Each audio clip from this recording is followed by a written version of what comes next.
3 law of attraction tools I use in therapy with my clients. Okay, so in my 20s, I became obsessed with the law of attraction. I badly wanted to manifest all the wonderful things into my life using the power of positive thinking. And while I had mixed results, I did become really good at using law of attraction techniques to feel happier and more at peace. I'm going to share some of my favorite tools with you that can be really powerful. But before we dive in, I'm Jeff Gunther, licensed professional counselor, and this video is brought to you by my favorite therapist directory, therapyden.com. Find a progressive and accepting therapist by using the over 140 search filters. If you enjoy these videos, a free way to support this channel is to like and subscribe. Alright, real quick, I feel like any good therapist first needs to acknowledge that the law of attraction is kind of problematic in some ways. If you have cancer or suffered sexual assault or you're experiencing discrimination, you didn't manifest those experiences into your reality because you didn't think positively enough. That's a real bad take. I could get more into the weeds here, but I won't. If you're interested in hearing all my thoughts about the law of attraction, let me know in the comments. The techniques I'm going to talk about are such a good fit for therapy because they all focus on your emotions and how you can start feeling better in the moment.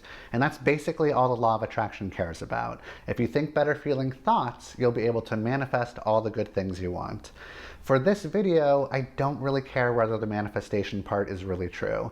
Manifest or don't manifest. What I'm concerned about is how you can feel better when you're not feeling great. Okay, so let's get to it. We're going to start with a really simple one that anyone can do. If you're feeling bad, all you have to do is ask yourself one question. And that question is, am I focusing on the lack of what I want or on the abundance of what I'm going to get?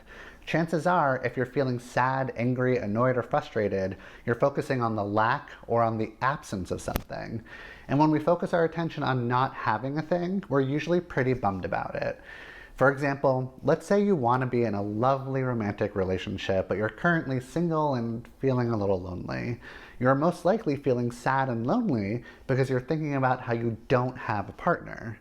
You're focusing on the lack of a sweetie by your side. You're wishing you were feeling connection, but you're aware of the absence of connection. Once you realize that you're focused on the lack, which is making you sad, you need to pivot your focus on the opposite of lack, which would be abundance. Or more specifically in this case, the abundance of connection. You might instantly feel better when you start imagining how lovely and sweet it'll be with your partner by your side. And that's it.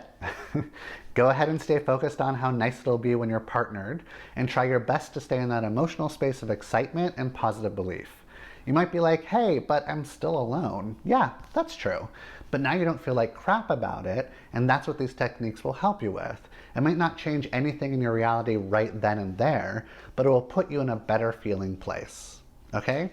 Let's move on to the second technique. This one is all about moving up the scale of emotions. Basically, there's a scale of 22 emotions. I'll link to the scale in the comment section. It's your job to first figure out where you are on the scale of emotions, and then to move up the scale of emotions by making true statements until you're somewhere on the positive end. It takes work to come up with statements that feel true to you, but if you stay at it, you can turn your bad mood into a good one pretty quickly. The key is to feel a slight feeling of relief as you move up the scale. I'll give you an example of how you can do it. Let's say I have social anxiety and I'm supposed to go to a party tonight and I'm feeling pretty fearful about it. I'm going to start with, I feel scared and powerless in social situations. It's because I feel really insecure. I'm so jealous of everyone else who's fine. I hate how I have to deal with this. I'm so discouraged because it feels like there's no way to kick this. Honestly, I blame my parents for not socializing me enough as a kid. I'm worried I won't act normal tonight. I'm having doubts I'll be able to soothe myself tonight. I'm disappointed in myself because I'm trying to come up with excuses not to go. I feel pretty overwhelmed thinking about all the conversations I'll have. I'm just frustrated that I'm not like my best friend Sam, who's so smooth at parties. I'll probably be hiding in Sam's shadow all night. What typically happens is that I just feel awkward and bored. I could have an okay time if I just stick with my friend group. I hope my friends will be extra nice to me tonight.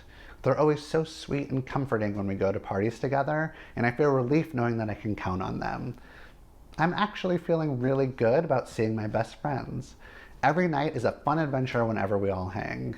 I love my friends and I feel so lucky to have them and be supported by them. I can't wait to see them tonight.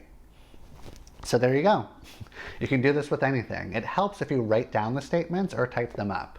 Once you feel good, do your best to stay there for the rest of the day. Okay, the third one is all about alignment. Chances are, if you feel bad, it's because you have a desire and a belief system that's not in alignment. Let's say you have a strong desire to go on a 30-minute run every morning, but you have a belief that you're going to be super lazy and you're going to sleep in every chance you get. Obviously, the desire to go on a run doesn't match up with your belief of being lazy in the morning. That's going to cause you to feel pretty bad about yourself. Once you become aware of the misalignment, your job is to figure out how to get aligned. You can either change the desire or the belief. It's up to you. If you want to keep the desire of doing a morning run, then you gotta change the belief. You can remember times where you've been a consistent runner.